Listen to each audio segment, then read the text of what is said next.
What's it going to take for the Trump administration's economic plan to work? Hi, everyone. I'm Maggie Lake, and today I'm talking markets with George Goncalves, head of U.S. macro strategy at MUFG Securities. Hey, George, it's great to have you on. Great to be on with you, Maggie. We have U.S. stocks under pressure today, and as we're speaking, President Trump is expected to hold a press conference announcing new tariffs on auto imports. So it feels like we're kind of in that churn again, even though we had a little bit of recovery for equities. Meanwhile, the 10-year edging higher, we were hovering around that 4.3% level there. And investors just seem to be grappling with the dual concerns over tariffs and U.S. economy and potential recession. What's your sense of what kind of impact the tariffs are going to have? Look, I mean, I think, we were characterizing this month, using the old adage, in like a lion, out like a lamb, but the lamb has not shown up yet. The lion still is ferocious and roaring, and that risk-off sort of behavior, is linked back to this uncertainty around the tariffs. But I think it's more than that. I mean, the tariffs just are a reminder of where valuations were a little bit stretched. Markets were complacent. Markets were expecting that the Trump 2.0 administration would be, business friendly, not focus on tackling some of these, more structural issues around the fiscal side, going for tariffs so soon. And that, I think all that just kind of caught investors off guard. It's caught the consumers off guard. And then finally, now even corporate America is really taking notice and getting more defensive. And that's just kind of coming through in the price action in the equities. And, I think it's par for the course. It doesn't mean that we're at the onset of a bear market, but this has been a really tough month. Yeah. And you're right. I think that the conversation seems to be, wait, is this a correction, which I don't like, but I feel okay about, or is this the beginning of something else? And you just mentioned maybe not a bear market, but maybe just continued volatility. I think this is what people are trying to wrap their heads around. Let's talk about the consumer, because you bring up a really, really important part. We always talk about the consumer, sort of the engine for the U.S. economy, has been the engine for global growth for a while. Yes. Where are we with consumer sentiment? Yeah, I mean, I'm not sure if you have it readily available, but maybe we look at that one slide on page 19 about the consumer confidence and just thinking through what's been happening here. You're looking at University of Michigan consumer sentiment, the Conference Board. We've had some recent updates, and all of them have really kind of collapsed back down to levels maybe not as low as what we saw during COVID, but a pretty big correction in consumer confidence. And I think there's a realization that it's hard to make decisions in this environment where when the rules are unknown and things are changing real time. And there's also like a kind of an idea around, should you be buying your goods before tariffs get put in place? Is there pulling forward of activity? So I feel like a lot of kind of moving parts here. There's the equal concern that will these sort of changes also trigger more inflation, which is obviously something that's really near and dear to the consumer and has been troubling for the last couple of years. So I feel like it's definitely impacting sentiment. The thing is, the consumer in general, if we speak in general terms, looked okay coming into this environment, but it has been weak for the last 18, 24 months. Let's not kid ourselves. We've had a very bifurcated economy, which we all know that, the whole K-shaped recovery. Mm-hmm. And we've had the upper income doing well, but the rest of the economy, lower cohorts not doing as well. I feel like now is where it really matters, because if the engines of growth for the U.S. for the last couple of years were government spending, which the Trump administration is trying to get their arms around, and then the other engine was consumer, but largely the upper income, if they're getting a little more defensive, then it does kind of open up more possibilities for downside risks for both the markets and the economy. Yeah, it's a great point about the bifurcated economy, because even though it's been an issue that certainly policymakers are aware of and addressing, you did have the wealthy that were just well off in spending. Someone in the chat, hey everybody in the chat, and hi everybody on Substack, thanks for being with us. David in the chat said, in like a lion, out like a honey badger, which it does kind of feel like that. But this market volatility we've seen, is that going to cause those wealthy consumers who may still have the income, will it make them pull back? Are we going to see sort of the market downturn or even just volatility start to become a real economic problem?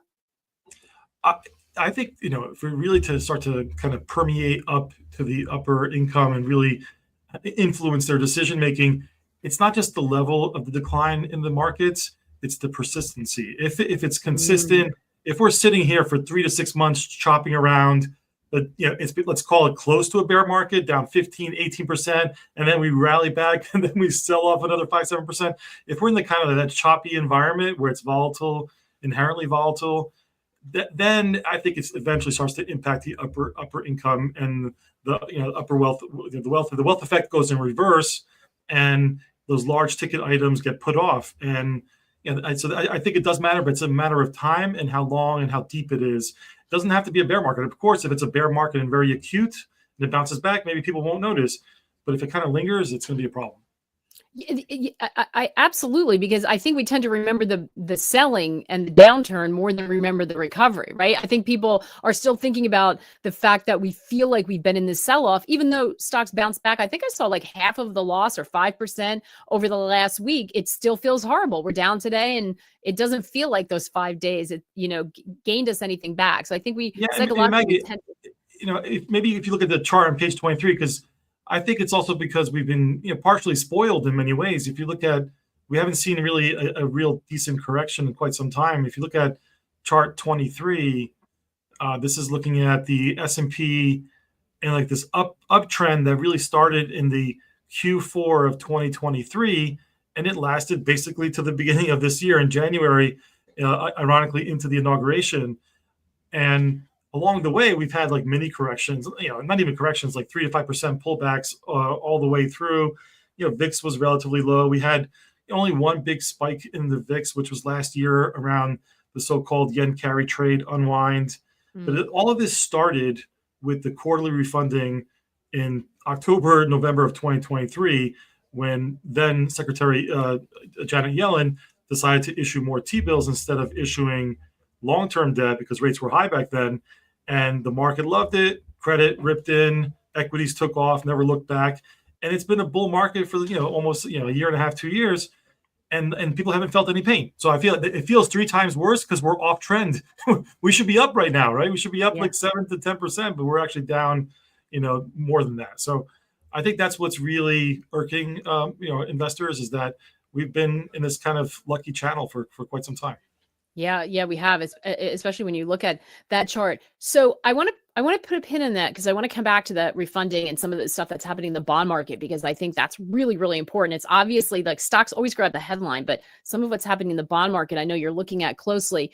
But just to round that conversation out, John just mentioned in the chat, there's a lot of weakness in both consumer and CEO outlooks. And you just mentioned this starting to hit corporate America. What are you seeing there that has you worried?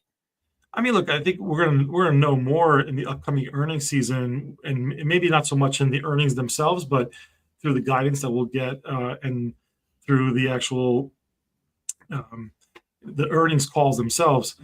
But if you go, let's see, I think we have a chart somewhere here on CEOs. And while you're looking for that, I know, there have been polls that are starting to come out. So we're getting some of these surveys, but I think that you're right that what they actually do, they pull guidance. Giving downgrading guidance is one thing. Do they pull it all together because they say, I just don't even know, like I can't see the future? I think that would worry people, because of capital spending. Yeah, no, absolutely. So I don't have the confidence chart in here, but most people could just pull it up. A number of them have had a pretty big move to the downside on confidence. And again, CEOs expecting an environment of less regulation or deregulation and a more business-friendly environment, which might end up being the case, a year and a half from now. But right now, we're in the more difficult transition phase, and I think that people were not expecting to see this heavy hand of tariffs so early on, and not knowing the full rules, which we'll know more next week, perhaps. We'll see. But I do think that the CEOs were the most optimistic, and they were the last to kind of reduce their optimism. And that matters for the upcoming earnings and for ultimately the jobs market, quite frankly. Like, we're seeing the Doge effect on the federal workforce, and the thought was that the private sector will pick up the slack. And we've basically had a private sector jobs recession for the last 18 months too. Most of the job growth was government jobs. So how are we going to transition to the private sector if they're not feeling confident about the rules of engagement? Yeah, that's a fantastic point. Once that starts to hit the labor market, then we know, how quickly that makes it to the front page and filters into so many economic decisions. So we have the potential double whammy of tariff, maybe some price spikes that come with that, declines in the stock market, potentially reversing the wealth effect, insecurity or uncertainty among CEOs who may pull back on hiring and spending. It sounds like that's a recipe for a potential recession. Do you see a recession coming this year? Are we already in one? Look, recessions obviously are a backward-looking thing, and many of us, including myself, got it wrong in a number of times in the last 2 years. It's always hard to kind of pinpoint, and what many of us got wrong in the past 2 years was underestimating how much government spending was going to go through, and this sort of wealth effect. That's why I think the fact that those two channels are now going in reverse potentially, that it does open up the possibility of a recession for sure. I mean, it's not my base case yet, but I've always had the highest odds around on the street that it doesn't take much to have a cliff effect where you actually get very close up to the cliff, and then one false move, you're in a recession. And that false move could just be the fact that everyone's paralyzed right now. And if you paralyze, you just stop activity. You do that for, it doesn't have to be a technical recession like 2 quarters, because we don't even use that definition. But if the consumer really dials back and we see job layoffs, then you're in a recession. Yeah. And it does feel like with the speed of information flow and technology, it feels like it could be that cliff. I mean, I think we tend to think of it as sort of turning the super tanker. I'm not so sure that that's the case anymore, because it feels like people can make an immediate decision on that. So let me ask you a question. If there's that risk, it's not your base case, but there's a risk of recession, why are we seeing bond yields move higher? Yeah, so this is where it gets fascinating, because the bond market sometimes is too smart for its own good, number one. And number two, and look, and I'm a bond strategist for my whole career, and I think typically the bond market usually gets it right. We got it terribly wrong in 22 and early 23, and that's for all the reasons we know. But at this stage, we've throughout the whole hiking cycle, then even after the Fed stopped hiking, we were always anticipating lower rates, that eventually that something was going to crack, where the Fed has to lower rates anyway because inflation will come back down. So we've priced in a lot of this sort of negativity, weakness in the growth cycle. But there is also, kind of also in the background, a growing, anxiety around our fiscal situation and the debt loads, and that each time we have these sort of economic crises or weakness, we go back and rely on the government spending, which then requires more bonds. And so we know how this story ends if it does get into a much more precarious situation, that eventually the bond market has to then bail out the economy again. And I think each time we do it, the market commands a premium. So it's going to be hard for us to rally like we used to. So we're going to see, higher lows on the rate structure. I mean, if we get into a recession, rates will rally. So I think rates will decline. I just don't think they'll decline as much as we saw in the last decade. That would be a very different environment that we're in. And everyone's been trying to figure out, is that the case? Are we just higher, not higher for longer, but are we in a sort of structurally higher? Maybe people might say, though, a return to what was normal, since we were in this sort of abnormal decade or 15 years of super, super low interest rates because of what happened out of the great financial crisis. So let's talk about the Fed, and then I want to talk about the fiscal side and some of what's happening with bond purchases. So we just had the Fed. They're talking about transitory inflation again. They were signaling there'll be rate cuts. What are you expecting to see from the Fed? And is the bond market accurately pricing that? Because it seems like the Fed's still talking about cutting, but bond yields are kind of like a balloon. The yields keep rising, even if they dip down. The resistance, the path of least resistance seems higher. Are the Fed and the bond market on the same page? Should they be? And who's off sides? I mean, it's been like a tango, two steps forward, one step back. The bond market has, and the Fed, really follows the bond market more so than anything else lately. Um, and the Fed has not been in the driver's seat. This has been all about policies coming out of DC, and the Fed, like everybody else, and other forecasters reacting to all of this new information. They lowered their growth profile. They raised their inflation forecast. It feels like a stagflationary light. It's not full stagflation because you can easily kill inflation if you have a recession. But it's kind of this malaise stagflation-y light environment. So it's hard to really call for too many rate cuts. So you have to be kind of like a little more guarded, which is what the Fed sounds like to me. But last week they were dovish. Like don't make any mistakes about like what they said last week. They were not. I mean, they could have been more hawkish. They could have just had like one rate cut expected for the year, and at that point, why even have one? Just have zero. Like it's either you're going to do it or you're not going to do it. I've maintained 2 cuts in my profile, and the Fed has 2 cuts. But it wasn't. It was only a month ago that many were calling for no cuts this year, and/or the Fed might have to hike this year. It's like if they hike, then they're really going to cause further issues. So the Fed either is going to be neutral or leaning in the same direction as the bond market, and the bond market has maintained cuts.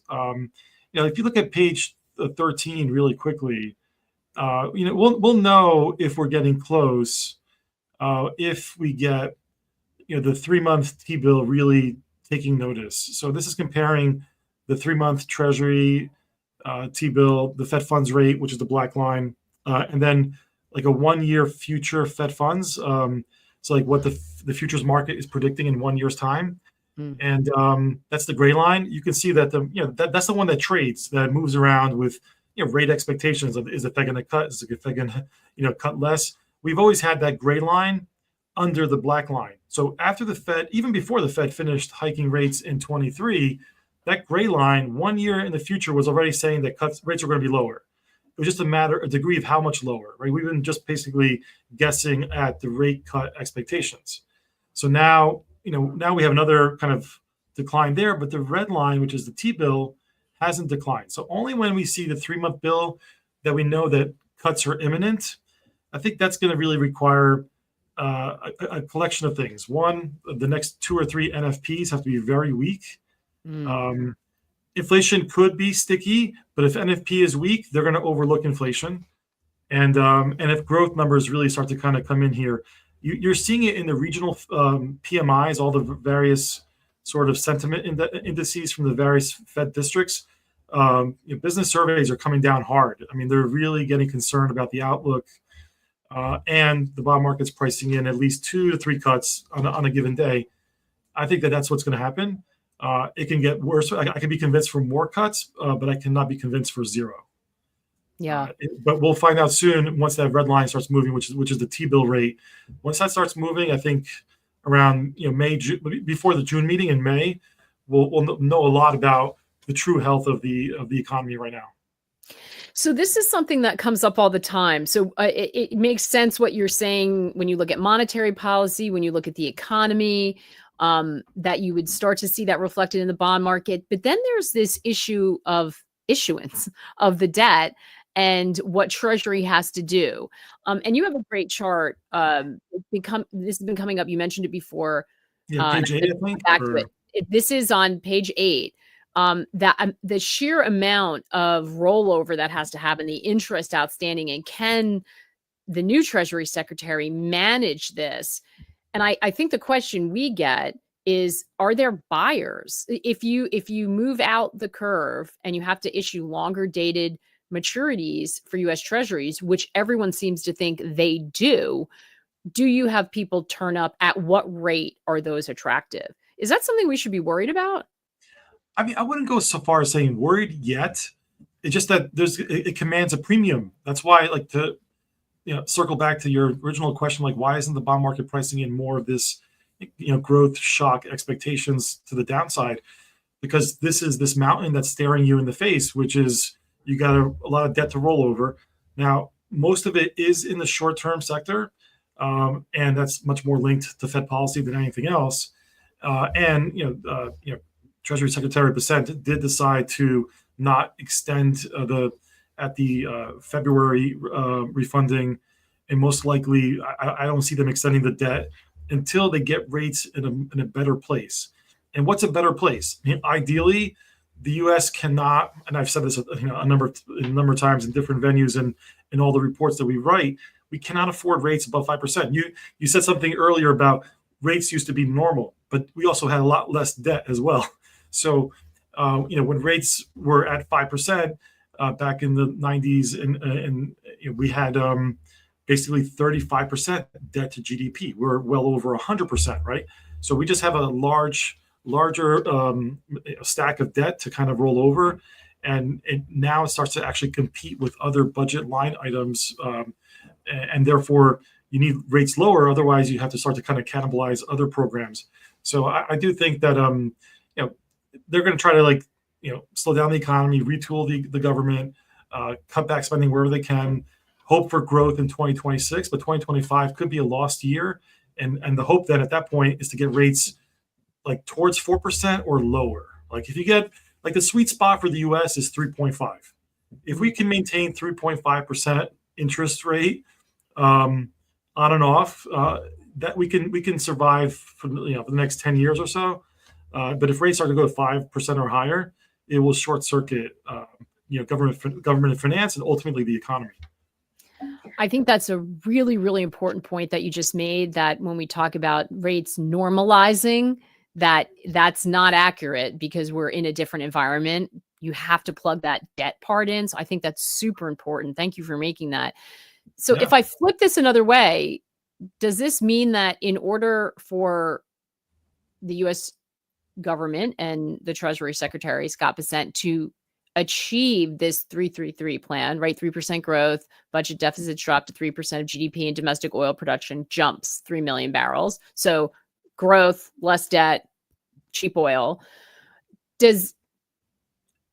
Regardless of what's happening with inflation or anything else, rates are going down. They have to. It sounds like what you're saying is, because everyone's like, when are rates going down? When can I refinance my mortgage? When should I do something if I'm a borrower and I'm looking for lower rates? It sounds like no matter what the circumstance, the government is going to have to engineer lower interest rates because they have to. True, but best plans don't always go as initially thought of, and getting those low rates could be in a more dire situation, like economic malaise or a weaker environment. So there's going to be a price to pay one way or the other. This idea of a natural grind down lower in rates, that comes from the 3 million more barrels of oil, but that requires there's a lead time to get production up, to get inflation lower. Each minute counts. This is literally, we're down to the clock is ticking. You got to get rates down into that high threes, low fours, high threes across the curve, and not let it go up again. And that's got to persist for at least into 26, 27. And then at that point, you start to term out the debt at low rates. You can get a better handle on your finances. It's tricky, and it takes time. So I think while we're waiting, it can still create disruption into the real economy. So do you need well-behaved inflation for that to happen? Because this is where it gets confusing for people, because if we have tariffs, doesn't that push inflation up, and doesn't that run the risk of roiling or foiling that plan to get rates down? I mean, look, inflation's complex, and it's not guaranteed that the tariffs have to go one for one back into price levels. The currency can do a lot of the adjustment. There is. I mean, the U.S. consumer, again, as you started at the open, was holding up and has been holding up the global economy in many regards. A lot of these exporting nations rely upon the U.S. marketplace for their economies, and so they might have to pay the price to actually gain access to the U.S. markets, and will absorb some of the the markup or the actual tariff impact, which will end up feeling like a markup, but it's going to be a markdown on their side. So there's a lot of things that are going to happen, and I think it really depends on if the escalations are true. Will each country match one for one? How long can they stay doing that with the U.S.? Do they go tit for tat?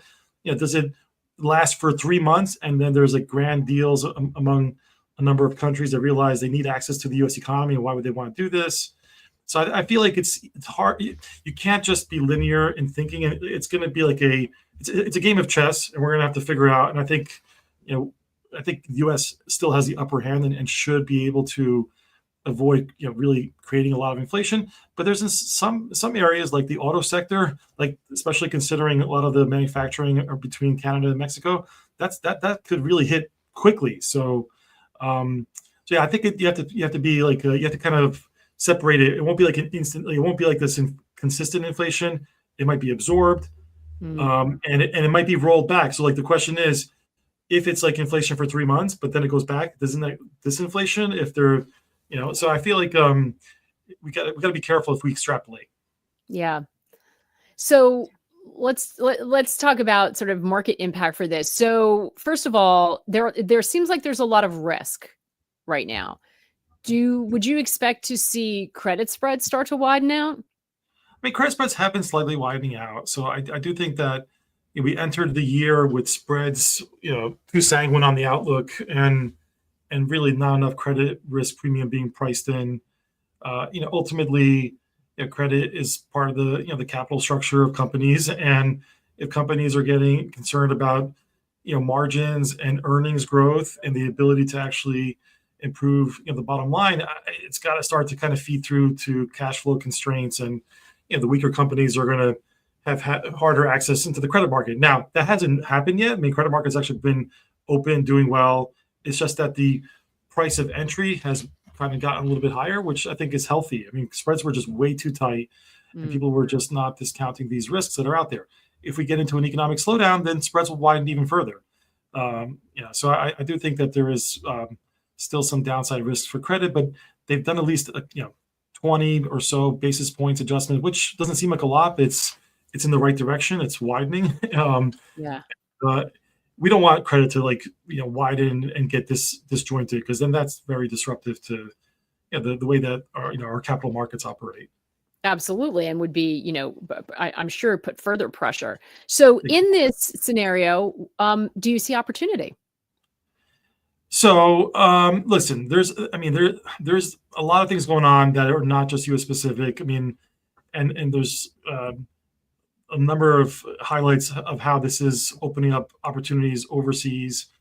I just caution that if the U.S. catches a cold, the rest of the world will still feel it, even if there's this kind of idea that we're diversifying away from the U.S. If it's a bad enough recession in the U.S., there's no way that the rest of the world is going to be able to grow on its own. That's proven time and time again, and I don't think we're at that point yet where emerging markets or certain parts of Europe maybe can do better because they're spending money now for the first time. But I just don't think that it can last if the U.S. does truly go into a more protracted slowdown. So I think it's a matter of defensiveness. The commodities have been doing well, but even they've gone a little bit too far, in my opinion. So I'm defensive here, but I do think if we get this world of the chopping around, it's gonna we're moving away from the very concentrated tech sector being dominating most of the capital in the U.S. and small caps and just companies in different industries. I think are going to start to benefit. So I think this is, as long as we avoid a full blown recession, if it's just kind of a chopping around market volatility and just a paralyzed consumer and companies, but they're not completely stopping, I think that we'll look up in the end of this year, early next year with some good opportunities, and people should just be hunting around. Yeah. I mean, it sounds like, I know you've been thinking about it, the good, the bad, the ugly. It sounds like in a scenario like that, you kind of get a rebalance. I think the administration's calling it a detox, kind of a reset. Maybe you get capital spread around a little bit, looking for opportunity.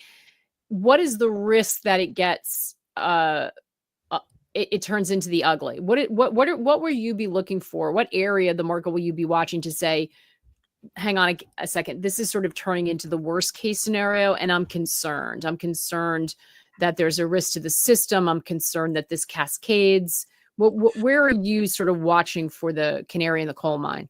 I mean, because they're tackling so many things at once, there's always that risk that you drop the ball on one thing, right? I mean, there's the tariffs. I mean, immigration policy is one thing, but there is, the changes on the federal side.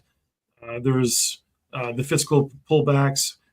We have to actually get another budget and the tax cuts approved and a debt ceiling resolved soon. And we're burning through cash pretty quickly down in Washington, even with all these adjustments that they're trying to make, and potentially less tax revenue in the balance of the year. If corporations do pull back, you can actually see like a shortfall.